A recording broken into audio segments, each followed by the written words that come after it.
이 복된 아침 룻기 4장 1절로 6절까지 말씀을 통하여 아무개와 보아스라는 제목으로 함께 은혜 나누고자 합니다. 우리 가능하시다면 자리에서 일어서 주셨으면 감사하겠습니다.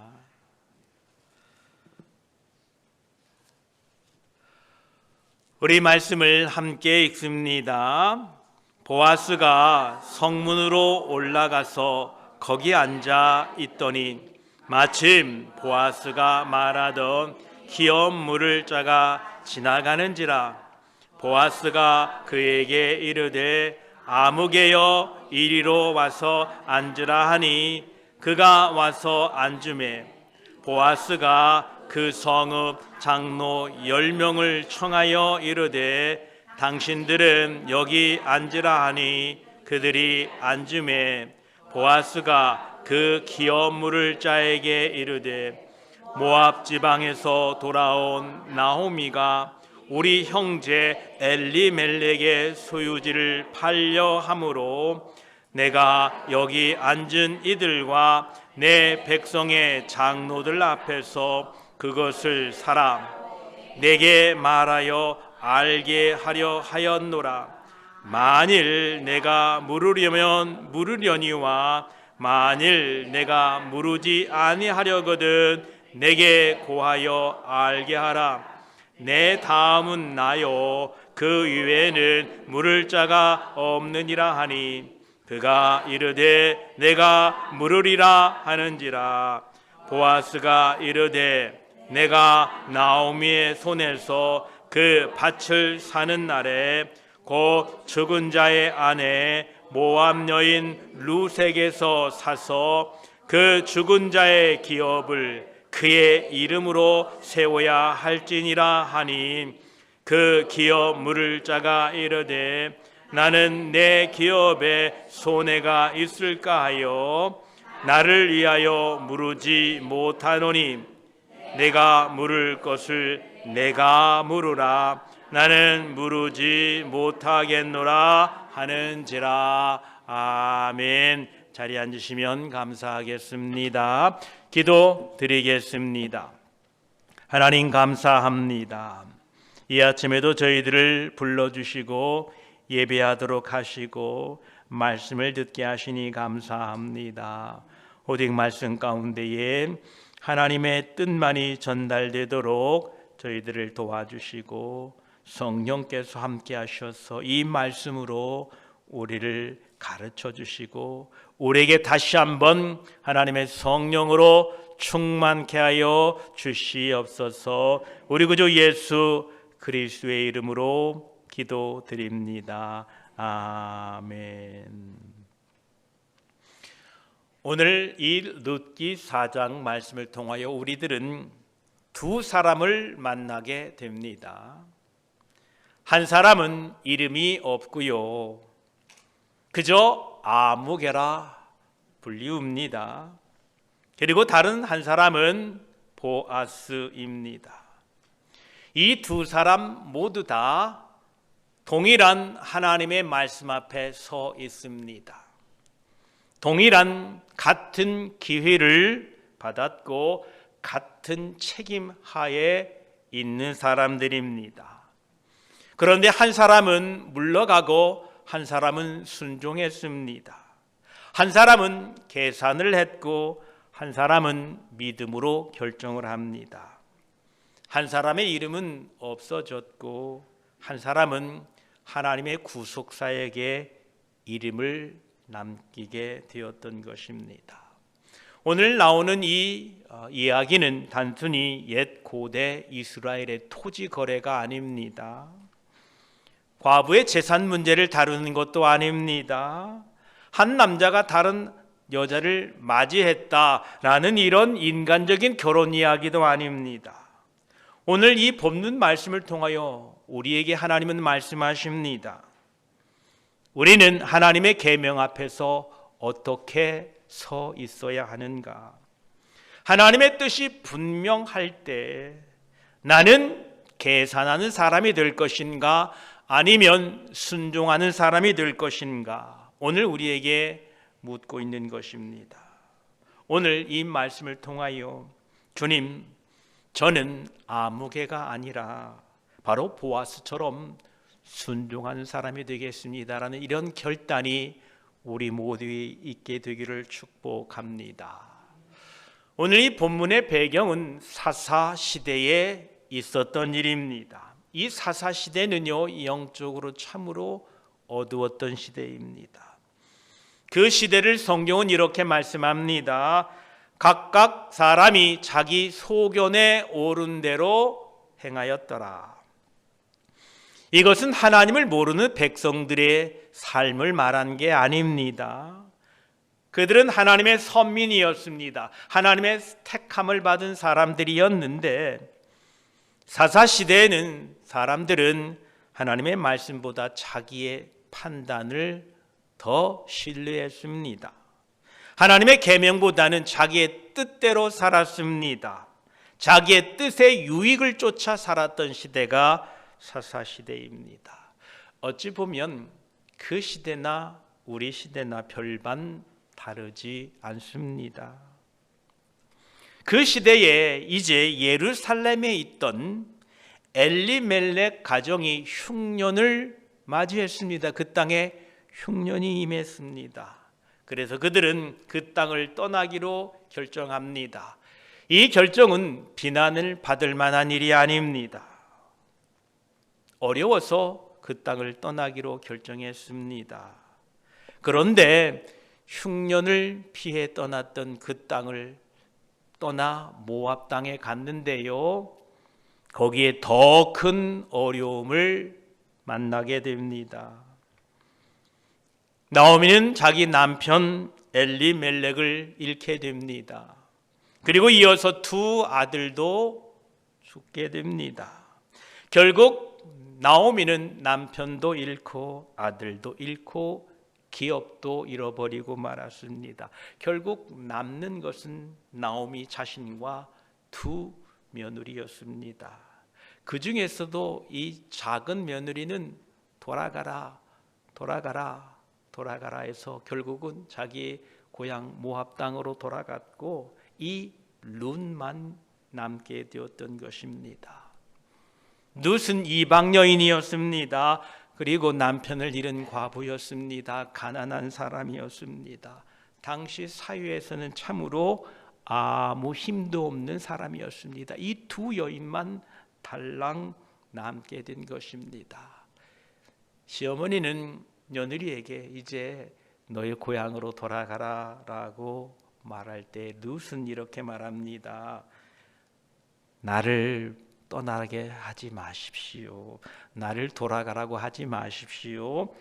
어머님의 백성이 나의 백성이 되고 어머님의 하나님이 나의 하나님이 될 것입니다 라고 믿음의 고백을 하면서 이제 시어머니와 함께 다시 예루살렘으로 돌아오게 됩니다.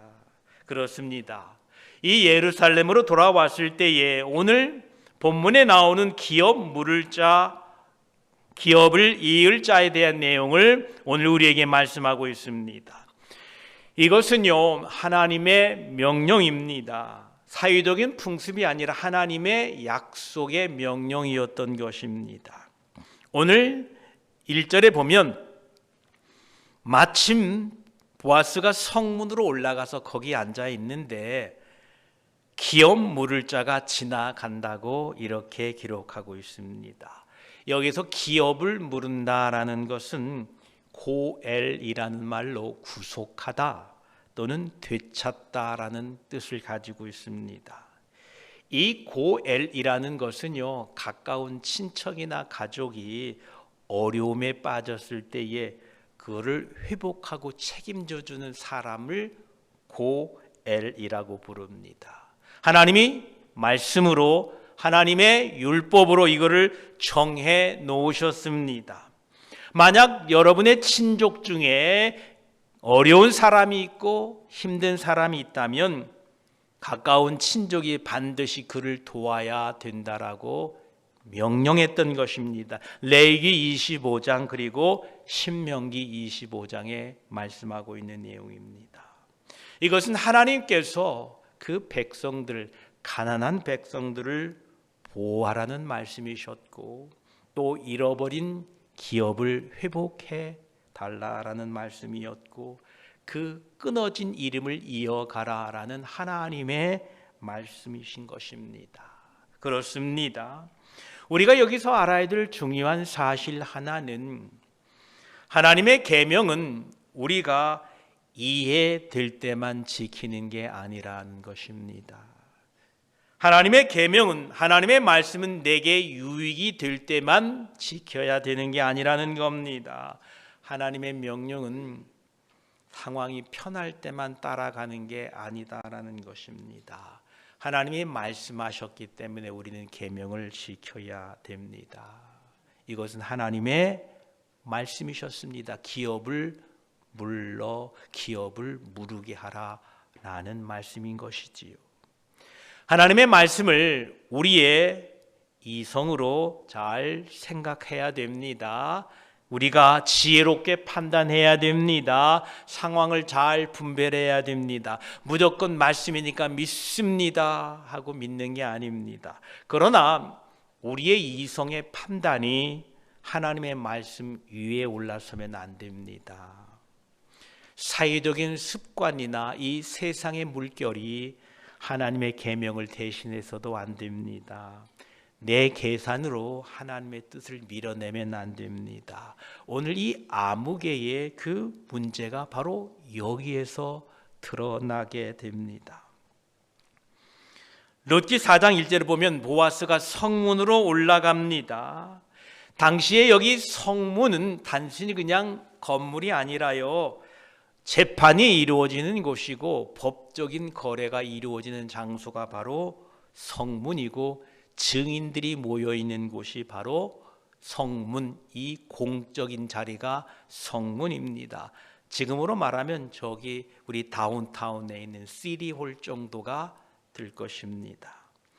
보아스는 그곳에서 이 나오미의 엘리멜렉의 기업을 물을 가까운 사람을 만나게 됩니다. 4장 1절에는 아무개라고 표현하고 있습니다. 보아스가 아무개여 이리로 와서 앉으라. 전라도식 표현으로 하면 거시기여입니다. 거시기여.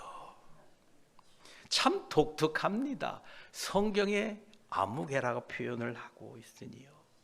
여러분, 그 사람의 이름이 없을까요? 정말로 아무개일까요? 아닙니다. 거기에 모여있는 사람들도 그 아무개가 누구인지 어떤 이름인지 다 알았을 것입니다. 아무개라고 부르고 있는 이 보아스도 그 사람의 이름이 무엇인지 분명히 알았습니다. 그런데 성경에는 그의 이름을 기록하지 않았습니다. 그저 아무개라 이렇게 부르고 있다는 겁니다. 왜일까요? 성경은 우리에게 그가 누구인가 보다도 그가 어떠한 선택을 했는가를 보게 하기 위하여 아무개라 이렇게 부르고 있다는 것입니다. 그가 선택한 것이 어떤 의미가 있는지를 우리에게 보여주고자 했던 것입니다. 보아스가 먼저 아무개에게 말합니다. 3절에 보면 모압 지방에서 돌아온 나오미가 우리 형제 엘리멜렉의 소유를 팔려고 하니 당신이 기업 물을 자로서 그것을 사십시오 이렇게 말합니다. 그러자 그 아무개는 4절에 내가 물으리이다. 예, 내가 책임지겠습니다. 이렇게 대답을 합니다. 그렇습니다. 내가 물으겠습니다라는 확답을 하지요. 그는 하나님의 계명을 가지고 순종하고자 했습니다. 왜냐하면 이것은 하나님의 계명이었기 때문에. 엘리멜렉의 땅을 자신이 물으게 되면 자신의 재산이 늘어날 수도 있겠지요. 손해보다는 이익이 더 훨씬 컸을 것입니다. 그런데 보아스가 이제 5절에 또 이런 말을 합니다. 내가 나오미의 손에서 그 밭을 사는 날에 죽은 자의 아내 모압 여인 룻에게서 사서 그 죽은 자의 기업을 그의 이름으로 세워야 할지니라. 이 말은 이 뜻입니다. 당신은 그 엘리멜렉의 땅만 가지고 가는 것이 아니라 그 룻이라는 그 여자도 책임을 져야 한다. 죽은 자의 이름을 이어주어야 한다. 그리고 그 가문이 끊어지지 않도록 해야 된다. 그리고 그것이 기업 물을 자의 책임이다. 이렇게 5절에 말했습니다. 이 말을 듣자 아무개는 생각을 깊이 합니다. 그리고 그는 방금 4절에 했던 그 대답을 금세 바꾸어 버립니다. 6절에는 나는 내 기업에 손해가 있을까 하여 나를 위하여 물으지 못하겠노니 내가 물을 것을 내가 물으라. 나는 물으지 못하겠노라. 이렇게 말합니다. 처음에는 내가 물으겠다, 내가 책임지겠다 라고 말했다가 이제는 나는 책임질 수 없다라고, 나는 못하겠다고 합니다. 왜 그랬습니까? 손해가 보였기 때문에 그래요. 그 땅만 받으면 좋은데 땅을 받아서 이 룻이라는 사람도 책임져야 되고 또 그 엘리멜렉의 기업을 또 이어야죠. 내 땅을 또 나누어줘야 될 거 아닙니까? 손해가 보였습니다. 책임이 보이기 시작했습니다. 자기 기업이 불리할 것이라고 생각했던 것입니다. 사랑하는 성도 여러분, 아무개는 단순히 조심스러워하는 데 있지 않았습니다. 그는 하나님의 계명을 자신의 손익계산서 아래 둔 겁니다. 하나님의 말씀은 분명한데 이 하나님의 말씀을 자기의 계산기로 두드려서 안 돼, 이거는 어쩔 수 없어라고 이렇게 판단했다라는 겁니다. 땅을 얻는 것은 좋지만 룻까지 책임져야 되는 것은 아이고 어려워. 죽은 자의 이름을 세워야 되는 것은 나에게 절대적으로 손해야. 내 기업이 줄어들게 할 수는 없지라고 하면서 나는 못하겠다 이렇게 말했던 것입니다. 이것이 아무개의 모습이었던 것입니다. 그런데 여러분, 그 모습이 왠지 낯설지 않나요? 우리 모습이에요. 내 모습이에요. 우리도 하나님의 말씀 앞에서 이렇게 고백할 때가 참 많습니다. 주님, 이것까지는 하겠습니다. 하지만 여기부터는 안 되겠네요. 내가 이 정도까지는 순종할 수 있습니다. 하지만 내 자존심이 손해보는 것, 이거는 못합니다. 내 시간이 손해보는 것은 못하겠고, 내 물질이 줄어드는 것은 부담이 되고, 내 편안함이 깨지는 것은 원치 않습니다 라고 하나님의 계명을 내가 원하는 부분만큼만 골라 하고 있는 모습이 바로 아무개의 모습이자 우리의 모습입니다. 하나님의 말씀은 그 땅만 받고 룻을 거절하는 방식으로 순종할 수 없습니다. 하나님의 말씀은 내게 유익만 받고 책임을 거절하면서 따를 수 없다는 겁니다. 하나님의 계명을 내 계산에 맞는 부분만 취할 수 없다라는 겁니다. 주님은 우리에게 온전한 순종을 요구하십니다. 우리의 그 순종과 헌신을 빼앗고자 하는 것이 아니라 그 순종을 통하여 하나님의 뜻을 이루고 우리를 온전히 세워가기 위함인 것을 여러분 기억하시기 바랍니다.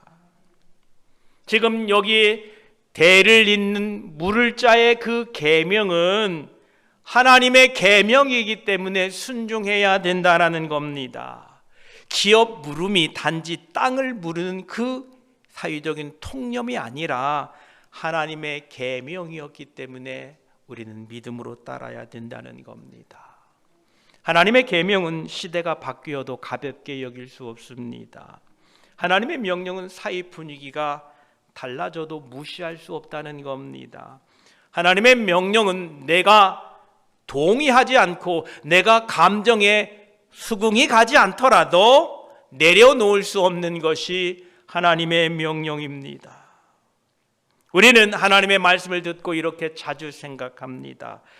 이 말씀이 현실적으로 가능할까? 이 말씀을 지키면 손해보지 않을까? 요즘 세상에 이렇게까지 한 사람이 어디 있다고? 이 말씀을 지키면 사람들은 어떻게 생각할까? 여러분, 하나님의 말씀을 지키는데 현실을 무시하라는 말씀이 아닙니다. 믿음은 무모한 것이 아닙니다. 순종은 생각 없는 행동이 아닙니다. 그러나 믿음의 사람은 현실을 보되 현실보다 하나님을 더 크게 봅니다. 여러분, 상황을 판단하시되 하나님의 말씀을 최종 기준으로 삼으셔야 됩니다. 여러분, 손익 계산을 하십시오.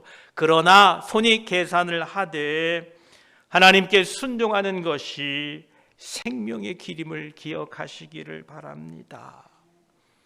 예수님께서 이렇게 말씀하셨습니다. 요한복음 14장 15절에 너희가 나를 사랑하면 나의 계명을 지키리라 말씀하십니다. 우리는 말로만 주님을 사랑한다는 것으로 우리의 사랑을 증명할 수 없습니다. 주님을 사랑한다고 하면 주님의 명령을 뒤로 미뤄서는 안 됩니다. 주님 명령을 내 계산에 맞추어서 주님 그 명령을 내 판단에 따라서 하고 말고가 아니다라는 것입니다. 여러분, 오늘 우리는 주님의 명령을 기쁘게 감사함으로 온전하게 받아 행하게 되시기를 축복합니다. 주님이 뭐라고 우리에게 말씀하셨습니까? 용서하라고 분명히 말씀하셨지요. 그런데 우리는 주님의 그 용서의 계명을 듣고도 생각합니다. 그 사람이 먼저 사과해야지. 난 못해. 내가 용서하면 내가 진 게 같은데, 내가 진 거 같은데 왜 내가 용서를 해? 아유, 그 사람이 나를 얼마나 아프게 하고 힘들게 했는데 나는 용서 못해. 이것은요, 자기 이익을 개선했던 아무개나 그런 사람은 똑같은 사람이에요. 용서는 감정의 문제가 아닙니다. 예, 감정이 상했습니다. 감정이 참으로 격해졌습니다. 도저히 용서할 수 없습니다. 그러나 용서는 용납되고 납득되기 때문에 하는 것이 아니라 주님이 내가 나를 사랑한다면 내가 너를 용서한 것 같이 너도 내 형제를 용서하라는 계명이기 때문에 우리가 순종해야 되는 것입니다. 주님은 우리에게 사랑하라라고 분명하게 말씀하셨습니다. 하지만 우리는 또 생각합니다. 또 계산기를 또 두드립니다. 저 사람이 사랑받을 만한 일을 해야 내가 사랑하지.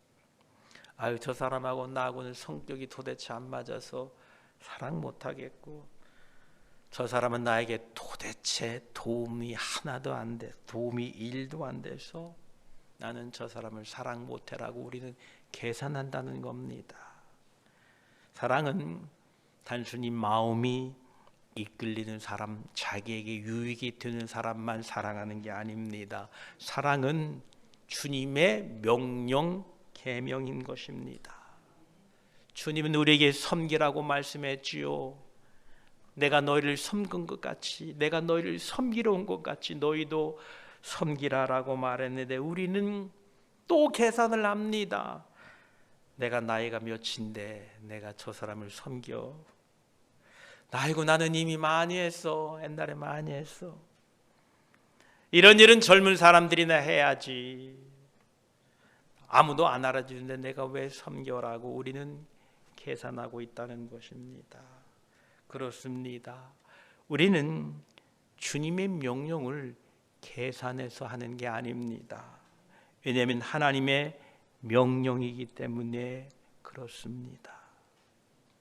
하나님의 계명은 우리를 지키는 자들에게 살리기 위하여 우리에게 주셨다는 사실을 꼭 기억하시기 바랍니다. 오늘 여기 나오는 계명, 바로 기업 물음은 나오미와 룻을 살리는 하나님의 길이었고, 또한 그 기업 물음의 그 일을 통하여 바로 보아스가 하나님의 구원의 역사에 귀히 쓰임받게 되는 놀라운 일이었던 것입니다. 우리에게 주신 이 하나님의 계명들, 우리 주 예수 그리스도의 말씀들은 우리가 그 계명을 지키는 자들을 통하여 우리의 가정과 우리의 교회 공동체와 우리의 자녀들이 살아나게 되는 놀라운 은혜의 길임을 여러분 기억하시기 바랍니다. 이 은혜의 길을 누가 감당하시겠습니까? 여러분들이 되시기를 축복합니다. 아무개가 아니라 여러분들이 되시기를 축복합니다. 오늘 본문에서 보게 되면 보아스는 아직 기업 물을 어떤 장면이 아직 이어지지는 않습니다. 후반부에 그 내용이 나옵니다만, 보아스는 이 기업 물음에 대해서 그냥 지나치지 않았습니다. 성문에 올라가 앉아있는 사람이 먼저 보아스입니다. 보아스는 이 일을 피하지 않았습니다. 성문으로 먼저 올라갔지요. 그리고 장로들을 세웠고 절차를 정직하게 밟았고 자기의 권리보다 먼저 권리가 있는 사람에게 기회를 주었습니다. 그렇습니다. 이 보아스는 참으로 지혜로운 사람이었습니다. 하나님의 말씀에 순종한다고 하면서 내 감정대로 하시면 안 됩니다. 하나님의 말씀 안에서 정직하게 일을 감당하셔야 됩니다. 보아스는 이 기업 물음의 계명을 따르게 되면 자신이 손해볼 것을 알고 있었습니다. 자신이 기업을 물은다는 것은 자신이 책임을 져야 된다는 것도 알고 있습니다.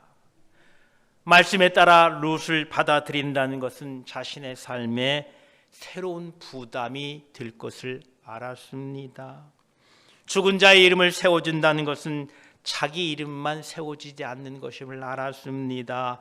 그럼에도 불구하고 보아스는 그 길을 향하여 나아갑니다. 사랑하는 성도 여러분, 하나님께서 여러분 모두를 이렇게 사용하게 되시기를 축복합니다. 하나님은 완벽한 사람을 찾으시는 게 아닙니다. 능력이 많은 사람도 찾으시는 게 아닙니다. 많이 배운 사람을 찾는 것도 아닙니다. 하나님께서는 하나님의 말씀 앞에서 순종하는 한 사람을 찾으십니다. 주님, 제 생각에는 그 계명이 부담스럽지만 순종하겠습니다. 주님, 제 마음이 그 계명을 따르기에는 힘들지만 그럼에도 말씀을 따르겠습니다. 주님, 저 계명이 나에게 손해처럼, 아니 손해여도 주님이 뜻이라면 감당하겠습니다. 이런 사람을 통하여 오늘도 하나님은 일하고 계시다라는 것입니다. 오늘도 하나님은 그 한 사람을 찾고 계십니다. 오늘 본문을 통하여 우리에게 가장 큰 질문, 큰 울림은 이것입니다. 나는 아무개인가 보아스인가? 우리 따라합시다. 나는 아무개인가 보아스인가? 이 질문은 남을 판단하기 위한 질문이 아닙니다. 어느 집사님이 아무개래요. 그렇게 믿음 좋다고 하더니 뭐 평가나 하고 아무개래요라고 비웃고자 하는 질문이 아닙니다. 오늘 자신을 하나님 앞에 세우시고 나는 과연 아무개인가 보아스인가를 여러분 질문하셔야 됩니다. 우리가 본문을 통하여 본 것처럼 아무개는 그 명령을 지키지 않은 나쁜 사람일 수도 있습니다. 아주 고약한 사람일 수도 있습니다. 그러나 더 두려운 것은 그 아무개는 우리와 같이 아주 평범한 사람이라는 것입니다. 어찌 보면 우리보다 더 정직한 사람일 수도 있습니다. 그 아무개는 지탄받을 만한 악행을 저지른 사람이 절대 아닙니다. 그저 자신의 손해를 피하고자 했습니다. 그저 자신이 책임지지 않겠다고 했습니다. 그저 자신의 기업을 먼저 생각했습니다. 그저 현실을 판단했던 그냥 보통 평범한 사람이었습니다. 그런데 성경에는 그의 이름이 남겨지지 않았다는 겁니다. 왜입니까? 하나님의 부름 앞에서 자기의 그 계산을 최종 기준으로 삼았기 때문에 그런 겁니다. 우리의 신앙의 이 여정 가운데서도 가장 위험한 것은 큰 죄를 짓는 게 아닙니다. 때로는 자신만의 그럴듯한 계산법으로 우리의 순종이 멀어지게 되는 거, 이거 우리가 주의하셔야 됩니다. 때로는 현실적인 이유로 하나님의 말씀을 미루게 되는 것, 상식적인 핑계로 우리의 믿음의 결단을 허물어 버리는 것, 우리는 이것들을 경계하셔야 됩니다. 그러나 하나님은 오늘 또 그럼에도 불구하고 순종하는 사람을 찾고 계십니다. 가정에서 그 한 사람이 가정을 세웁니다. 교회에서 그 한 사람이 교회를 세웁니다. 그 한 사람이 다음 세대를 세워갑니다. 상처난 관계 속에서 손을 내밀 한 사람을 찾고 있다는 겁니다. 아무개가 아니라 바로 여러분들이 그 사람이 되어야 합니다. 불평이 많은 자리에서 감사로 방향을 바꿀 한 사람을 하나님은 찾으십니다.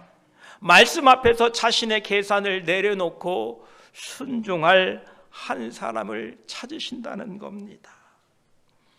오늘 성령께서 우리 모두에게 이렇게 말씀하십니다. 그 한 사람이 바로 나다. 우리 따라합시다.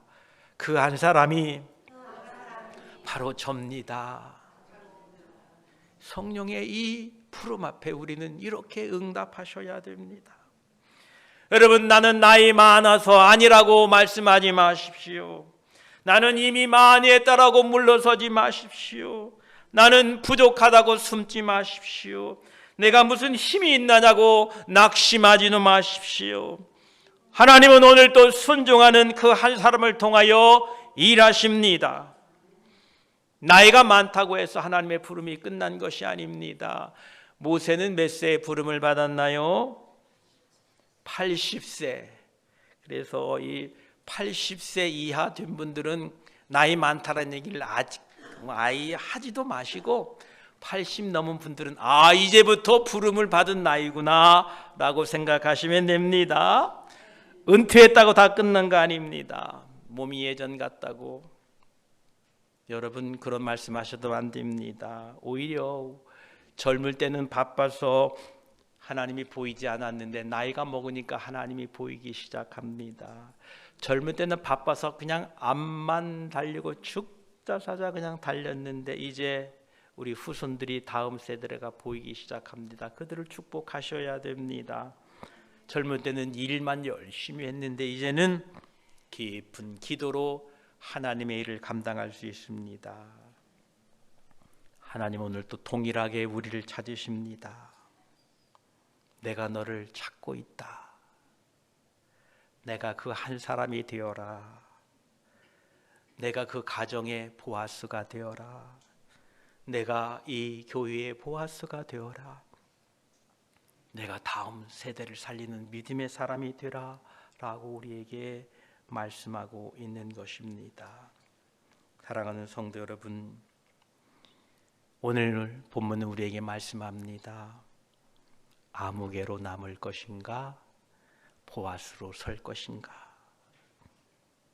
오늘 이 말씀은 분명하게 우리에게 두 가지 길을 보여줍니다. 하나는 암흑의 길이었습니다. 하나님의 계명 앞에서 계산하는 길입니다.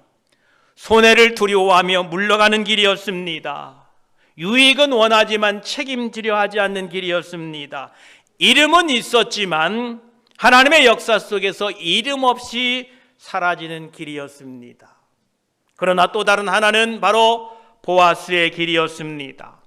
하나님의 계명을 하나님의 계명으로 받아들이고 내 생각보다는 말씀을 앞세웠던 길입니다. 손해처럼 보여도 믿음으로 순종했던 길이었습니다. 약한 자를 살리고 잃어버린 것을 회복시켰고 다음 세대의 길을 열었던 길입니다. 오늘도 우리에게 말씀하십니다. 하나님께서 나는 지금도 그 한 사람을 찾고 있다. 계산보다는 순종을 택할 그 한 사람, 내 계명을 관습이 아니라 하나님의 말씀으로 믿고 따를 한 사람을 찾는다는 겁니다. 여러분 이런 사람들이 되시기를 축복합니다.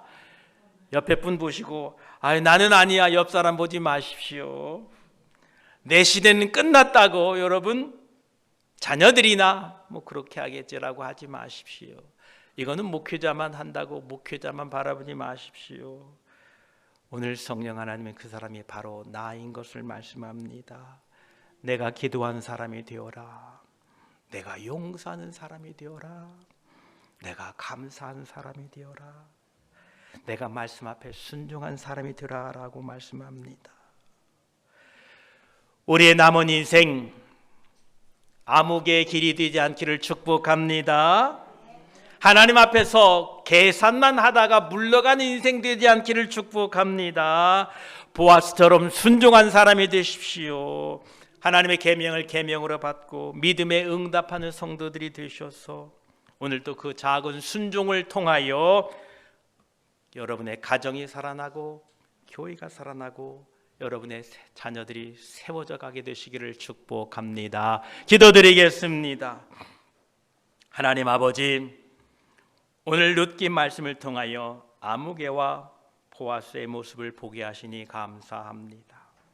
주님, 우리가 하나님의 계명 앞에서 계산만 하는 사람이 되지 않게 하여 주시옵소서.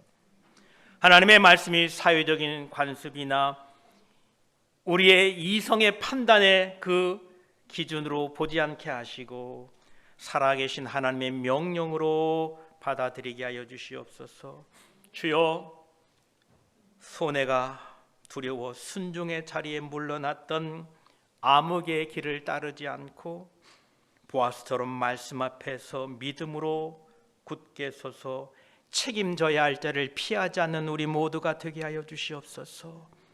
오늘 또 그 한 사람을 찾고 부르신 하나님, 그 사람이 바로 나임을 깨닫게 하여 주시옵소서. 그래서 가정에서 교회에서 남은 인생을 믿음으로 순종하며 쓰임받는 우리 모두가 되게 하여 주시옵소서. 감사드리며 우리 구주 예수 그리스도의 이름으로 기도드립니다. 아멘.